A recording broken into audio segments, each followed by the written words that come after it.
Nowadays, we see a lot of news channels talking about Christian persecution, and there are some national news channels also which are talking about how the Christians are being persecuted, how churches are being burned, and a lot more. But is this something new which is happening only in these last days?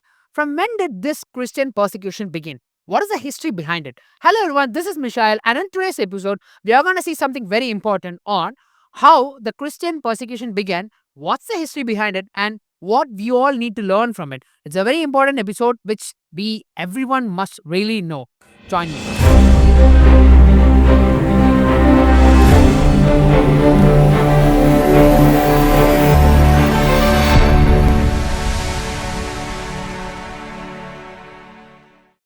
Today, the most viral topic that's being talked all over the world is the persecution which is taking place at Nigeria. Now, this became very famous because the US President Donald Trump has involved in this directly, saying that if the Nigerian government refuses or fails to take an action to protect the safety of Christians, there would be a direct military action of the US involved in Nigeria. Once the US government had directly involved in this, of course, all the global news channels were forced to talk about this, and now it has become a spark which is being spread across throughout the world that the Christians in Nigeria is being persecuted. A stat says that the Nigerian persecution did not start today. From 2009, more than 125,000 Christians have been killed, more than 19,000 churches have been burned, and more than 1,100 communities have been displaced. So, by seeing these figures, we can very clearly see that the persecution which is taking place at Nigeria is not new. It has been there for a long, long time. It clearly states that this is not something new which is happening right now. So, we all need to learn something. The concept of church being persecuted is not a new thing which is happening in this decade or this century. It started right from the early church. Right from the day the gospel was taken throughout the world, or from the day when God commissioned the apostles to go and preach the gospel, the persecution for Christians had already begun. We can see it very clearly in the book of Acts. But now we're going to see periods of persecution where the church was it went through very tough times. I'm not going to say one particular incident, like, for example, in the book of Acts, we see how Stephen was martyred and how the apostles were, they were tortured, or they faced a lot of problems. That is there a part of a Christian life. But what I mean by persecution is that the entire government, the entire nation will be against Christians, or Christianity would be banned entirely. Saying that or proclaiming faith on Christ would be considered as illegal. So that's how I'm going to term persecution, because it would be easy for us to understand certain phases in history, how the persecution had been developed. So the first persecution of the early church started in the year AD 64. The Roman emperor who ruled was Nero.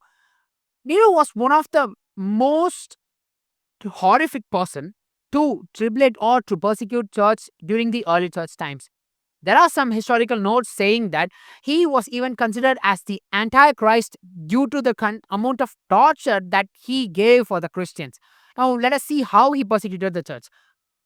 The reason why he started to persecute the church was in AD 64, there was a great fire which spread across the city of Rome. This distracted almost 10 out of 14 cities at Rome, which was a very big disaster at that time because it hit the direct capital of Rome. Now, this being the reason, people in Rome, they started to say that it was Nero who purposefully set fire the city so that he can rebuild it according to his own desires, or he can implement his own designs to the city. So he need to find an scapegoat to escape from this, so that the people would get diverted and they would not see him as the reason for that fire. So what he did was he used the Christians as an scapegoat. He, without any reason, any evidences, he simply said that Christians were the only reason for Rome to burn. So from that time, he executed an order that all people who were professors faith in Christ must be arrested immediately without any delay. So Christians were arrested in mass groups. Everyone who confessed their faith in Christ were immediately arrested. They were not able to preach the gospel openly, share, gather together and openly, or they were not able to do any kind of Christian activities. This was the beginning of the persecution. he ordered everyone to be executed right away. What happened was most of the people were crucified in masses, was number one, or in back in those days, the Roman, they enjoyed seeing chariot races or gladiator fights. So what they did was in huge arenas where the sport activities, sporting events take places in Rome. In these places, Christians were tied up to wooden posts. What was did to them was they were wrapped with animal skins, and wild dogs and lions were let loose so that people would enjoy seeing the Christians being torn apart alive. This was a horrific scene to see, but the Romans were enjoying the scene. They completely got diverted because it became an entertainment for them. The Christians were persecuted more and more and more. Thousands of people started to die as martyrs. The most infamous part of his torture was the Nero tortures.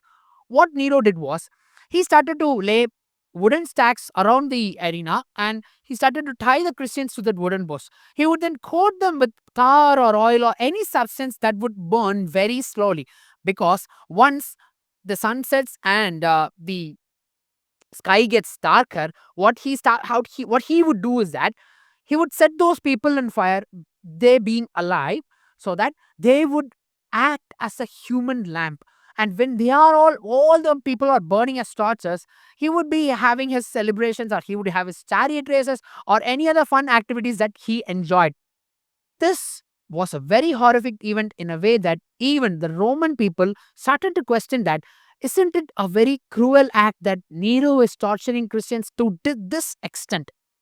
Any Christian who died or who was executed or murdered, they would not bury them. What they would do is that outside the city, they started to pile up the bodies, naked, stripped off, so that people who were passes and they would have a fear that this would be our end if we turn to Christianity.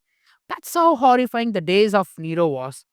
But Romans started to have empathy for the Christians. They saw that those people were really innocent, and at any cost, they did not raise their voice or rebel against the Roman Empire. They started to see that they were joyfully ready to die for Christ, and even though they were being murdered in huge numbers, or there was a huge genocide among them, they were not able ready to recant their faith for Christ. This struck the Romans, and many people started to think, why are they ready to hold on the faith that they are even ready to die for Christ, even though knowing that their death is gonna be horrific?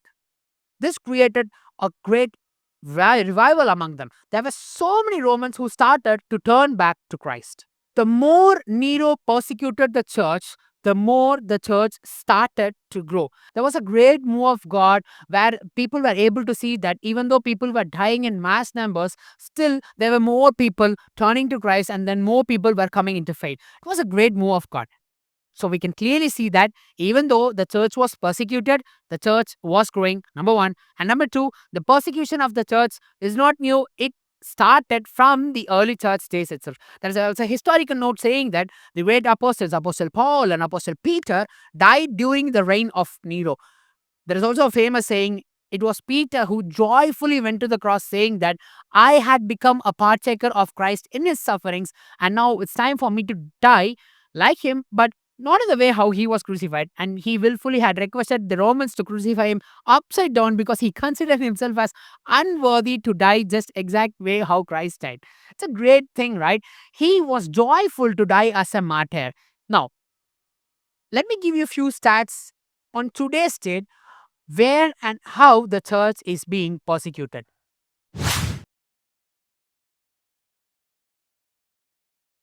There are some Christian organizations who exclusively or they focusedly work on helping the church which is being persecuted.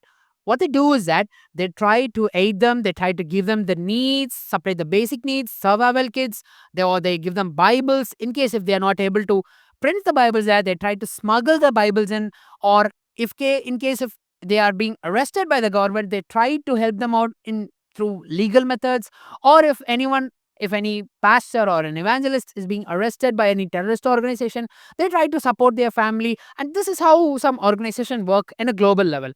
From these two such organizations, which is very famous, I had taken some stats so that we can understand what is the current scenario of today's church and how many people are being persecuted. The stats says that as of today, around 380 million Christians are facing high level of persecution, and more than 310 million people are facing persecution to the extent that they might die at any time. This is a really alarming number. And if we see at the figures that how many Christians are dying as martyrs, it is around, the average is around 12 to 13 people per day as per the previous year records. Now that sums up to around 4,500 Christians being martyred every year. This is a huge number, and it has been growing every year on year. There had been more than 7,679 churches which has been burned, and more than 4,744 Christians are being imprisoned every year. One among seven Christians, one in seven Christians in worldwide are being persecuted, and this figures is actually growing. Now let me show you a map here. This map shows that how the persecution is spread across the world. The countries which are highlighted in red means that the persecution level is too high, and orange little lower than that, and yellow little lower than that. We can see that almost maximum all of the countries are facing a severe persecution. Today we might think that we might be in a peaceful atmosphere, we are having a good Christian life, we come, we go to job, we come back, we attend church in weekends, and the life might look a little monotonous. But you all need to know that somewhere out there, our fellow brother and sister in Christ is being persecuted just because they profess their faith in Christ.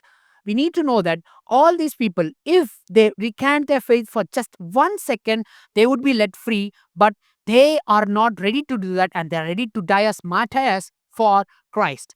You all need to remember that they are not different churches. Though the churches are different, though the denominations are more in number, we are all one body of Christ. The church is only one. So it is our responsibility as fellow brothers and sisters to remember them and definitely pray for them. Now, even though the church is being persecuted right from the early church, we should not forget that no matter how much the church is being persecuted, the church keeps growing. Let me read a beautiful verse for you. The book of Exodus, chapter 1, verse number 12 reads as, "But the more they afflicted them, the more they multiplied and grew." Now, this is a beautiful verse which explains about how the Israelites were being persecuted by the Egyptians. And the verse is very clear that the more they were persecuted, the more they multiplied and grew. And this is a reality even in today's life also. The more the church is being persecuted, the more the church is growing. And it's a joyful thing to say.